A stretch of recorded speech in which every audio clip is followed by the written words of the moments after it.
Alright, what's up guys? Welcome back to my YouTube channel. It's your boy steezysquintz. Today we're working on the Is300. I'm replacing my wheel studs because I put the extended studs on my car, but one day I was taking off my wheel and one of my lug nuts stripped to the stud, and I was trying to break it free, like with everything, like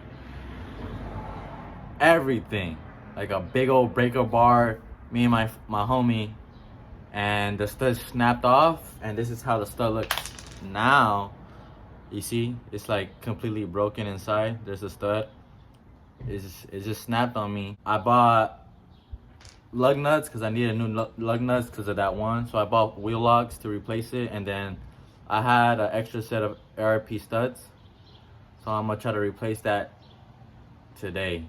So right now, if you look, this is the stud, and my car, my rear passenger side, this is where it broke, and the stud is still in there, so I have to take that off. The reason I know this is gonna be hard to do is because for some reason Lexus made this car with drum brakes. I'm gonna try to do it today without taking off the drum assembly, but if I need to, then I'll take it out. If I need help, my older brother knows how to do this, but I'm gonna try to see if I can handle it by myself. Lug nuts I'm gonna use are these right here.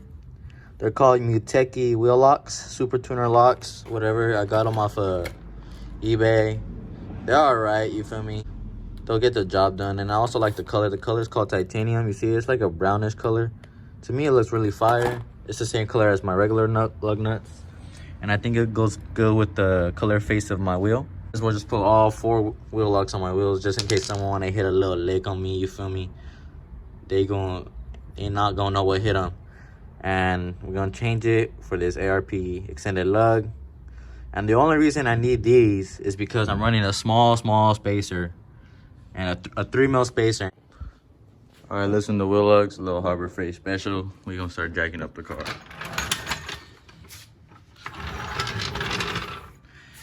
Don't forget pinch wheels.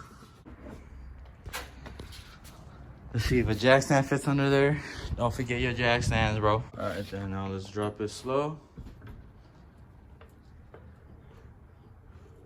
The car now is jacked, little jack stand, and now we just take off those lug nuts. Should be pretty easy because I already loosened them all.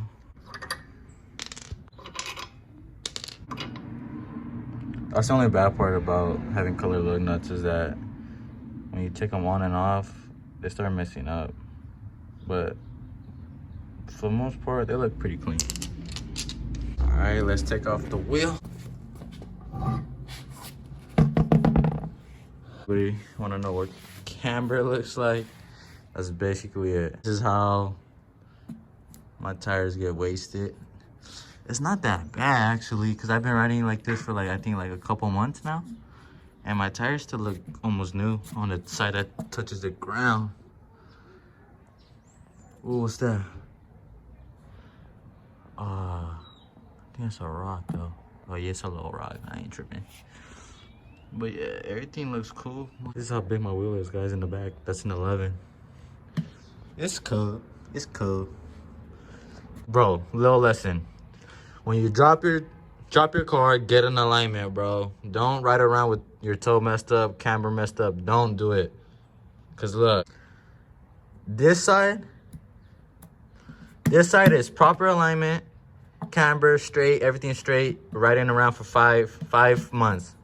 Bam. This side is no camber, all messed up, my toe jacked up, riding around for less than a month, and a month of just me going to work and school. I didn't go anywhere else because I was like, I don't know if my car is safe enough. So this is doing the bare minimum of driving for a month. See what happened? Look, I'm showing wire, bro.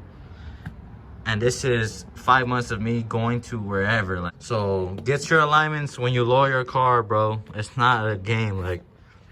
Toe eats up tires more than cambers. All right, now since the wheel's off, you gotta take off this spacer I got on, and I know it's gonna be hard because it's wedged in. And basically we're gonna take off the calipers, my brake calipers, and then we're gonna take off the disc. Got the spacer off. Bam, see, Look at the stud. Stud chopped off. And extended studs, believe it or not, they give you a lot over your stock stud. I think I have a stock stud. I'll go bring it right now. But for the brake, we're gonna take off this bottom one and the, ooh, what's this? Oh, okay, never mind. And then I think it has another one right right there. Take those two off and it should come out. All right, I got loose one, so we're gonna take this one out. And then that top one's gonna be kind of hard because I really don't know how I'm gonna be able to break it. Yeah, because I have to push it that way. So we're gonna see. But back to what I was saying. Look, that's the comparison. This is a little tease. Like, this is a little tease. Like, look at this. This is what you need right here to throw on spacers, to throw on everything. Like, look at that. That's a fat difference, bro. So I say it's a good investment to upgrade to ARP studs. You feel me? I busted my knuckle, but it's all good. You feel me? All right. And then you're gonna want something to rest your caliper on because you don't want your caliper just dangling. So let me get another jack stand. All right, got the other jack stand. The caliper is ready to come out. Trying to do this one-handed is not the ideal. My brakes are still pretty cool. You feel me? And we're gonna sit it on there. And like that. That's not going anywhere. Next, we gotta take this thing out right here. All right, I'm taking this off. Remember, when you want to take off your rotor or do any job in the back, make sure your handbrake is down. You do not want your handbrake up because it's not gonna let you do anything. So, just a reminder. All right, well, I took it off. As you can see, I just banged it out with the hammer, best way, and I didn't put. Usually, you could put a nut on the stud and bang it out so you don't hit you don't like mess up the stud or whatever. But I didn't really care, so I just banged that crap out. And where's the messed up stud? Bang that out, easy, easy, easy. But the problem is now, I don't think I could get it in. Now I have to take my drums off, and it's bad because the sun's going down. Well, it's getting dark and it's cold. I don't think I'm gonna be able to get it in there at all. Like, I have no idea how you would get it. And that's legit just because of my drum brakes. So I think what I'm gonna do is I'm gonna have to take off this spring, these right here, and I'm only gonna try to take off one side because I think that's all I need to do, just take off one.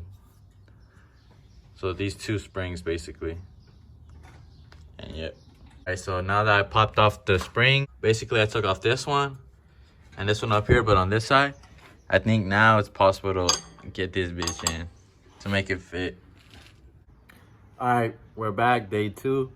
I'm gonna wrap this up real quick and I'm gonna show you guys how to do it. And I just looked up YouTube videos on how to do it, and I'm actually pretty confident I could do it on my own. So we're gonna tackle this. All right, well, I got the stud in. This one right here. This one right here. It's cool. It's not damaged or anything, but the way I did it could damage your stud. I don't know if you guys want to do it like I did. And since it was only one, I can't really show you, but I'm gonna try my best to explain with this extra one. I put it in this like sideways like this, and then you just push it up and it's gonna like lock itself, but with the force it's gonna like roll until it pops in. It could damage your stud, I'm not gonna cap. I don't know if you could like put something on it so it could prevent that, but that's the way I did it and it didn't damage my threads at all. And now we're gonna basically hook this back up like that and then put in all the springs, which is this spring right there, that spring, and then this one up here, and that's basically it. So yeah, I put back this spring already. This spring is probably like the hardest spring to put. The way this spring works is you have to push it in, and then when you push it in, turn at the same time. but it's like so like compressed that it hurts your thumbs and fingers, and you can't really fit anything. Because look, this hole, I think it's supposed to be for that, to make your job easier, but it doesn't line up at all. And I seen videos of people like taking it off on YouTube, and they use pliers real easy, but that's because it's not behind this. It's always like out here somewhere. This is the hardest part, and the way I did it was, but when you put it back, I recommend going to your O'Reilly's, Harbor Freight, whatever, AutoZone, and buying this tool right here. This will make it a lot easier, because I spent like 30 minutes trying to put that thing in, and I couldn't, like, all day, and then you just lose feeling in your fingers basically. But this tool right here is gonna help you. It's called a spring tool, but it's basically like a retainer, like a spring retainer.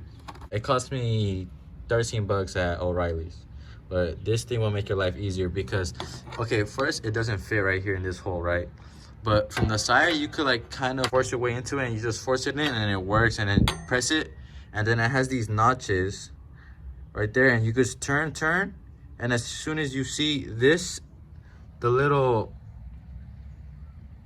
thing sticking out, you could put a little screwdriver or your needle nose and turn it while this is in there, and then it'll click. And that's basically what I did. And this spring from up here is gonna be the easiest, because legit, you just force it, and yeah, force it like that, wrap it around, and that's basically it. The way I got this to sit like tight in here, I used a socket to push all the way down there, and then I used my open-ended. Let me see, where is it at? I used one of these to tighten it, and kept tightening it, and then, so basically, it looks something like this, like that. And then I just kept tightening the lug nut, and then as the lug nut kept tightening, it was like sucking it in, and then until it's tight enough. But you don't want to do it too tight, because if you do it too tight, then it's gonna damage the threads inside, and then that's a no-go. The reason why my studs snap, well, there's a lot of reasons why. It could either be I put the first lug nut on wrong and then it stripped, and then when I try to force it off, because I was driving on it with all the vibrations of the camber and all that, it probably like wedged itself, smushed itself, all my threads, and then it didn't want to come off. This spring, I already popped it back in, and this is ready, good to go. Disc back, my brakes, and just start tightening everything. Put the disc on. I put the 17 bolts back, one up here, one in here, tighten them up, and basically that's it. Now I'm gonna just put on my spacer again. Right, look, spacers. Need spacers, bro? Put on my spacer on and my lug nuts, and then drop it, and yeah, that's basically it. So let's handle that real quick.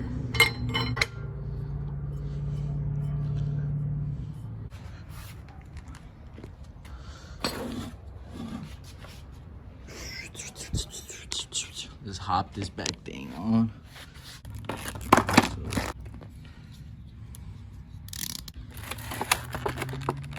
Damn, brand new, bro. Let's get them on. Alright, just hand tighten them all. And remember, when you put them on, start. And this one is the wheel lock right there. They're nice bolts, I'm not gonna lie. They look dope. And the color is nice. But yeah, so now I'm gonna drop the car, tighten them with a torque wrench, and yep.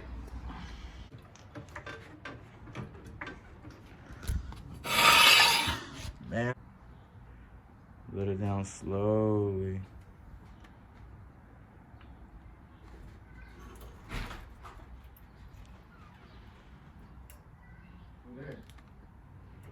Now it just has to settle. Now we're getting my torque wrench, and I torque my wheels at 100 foot-pounds of torque. All right, well, after you're all done with that, torquing them all down, you're set to go, and it's brand new. That's the end of the video. Thank you guys for watching. Like, comment, subscribe, share the channel. I got more Is300 content coming. I got a ton of parts coming. They're just coming a little late because of the whole Rona thing. Stay tuned. You know the vibes.